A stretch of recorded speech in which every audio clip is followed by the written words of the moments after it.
In 1967, American hotel magnate Baron Hilton stood before a room of astronomers and space enthusiasts and pitched his vision for the first hotel on the moon.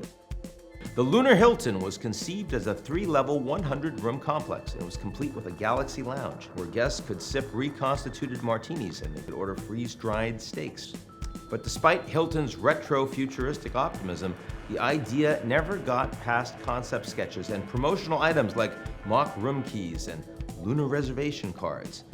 Nearly 60 years later, the dream for humans to return to the moon and stay there is back. Booster ignition and liftoff. Good roll pitch. This spring, NASA's Artemis 2 mission sent 4 astronauts around the far side of the moon, was the farthest that humans have ever traveled from the Earth, and a technical feat that laid the groundwork for sending astronauts back to the lunar surface as soon as 2028. And that renewed push is the result of a major shift here on Earth. The space sector is being transformed by the rise of private companies. The commercial side of space now makes up 78% of the global space economy.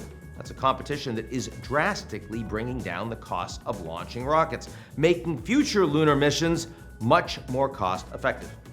The moon's real prize may be hidden in the shadows. Scientists believe that water ice could exist in dark craters near the lunar South Pole, and if enough water exists, it could be converted into hydrogen fuel, making the moon a gas station for deep space.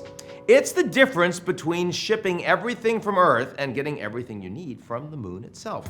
The US isn't the only one that's eyeing the moon. China has been investing in its own space program. For Beijing, a permanent base on the moon means global prestige, military dominance, and explosive growth for its own space industry. So how do you solve the problem of who's in charge of the moon?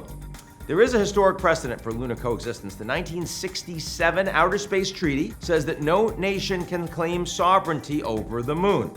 But it says very little about what happens when someone builds the first power station, or the first fuel depot, the first communications network, or the first permanent settlement.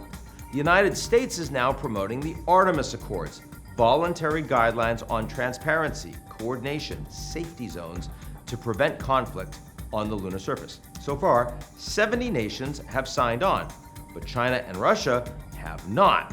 They have a separate vision for the moon's future, the International Lunar Research Station, with its own partners, its own timeline, and its own rules, maybe even its own nuclear power station. With so much of the world gazing upward, it seems almost certain that humans are going to return to the moon in the near future, whether it's China, the US, Russia, or someone else. The question is whether it becomes an exciting research lab that propels humanity into the future or the next geopolitical battleground.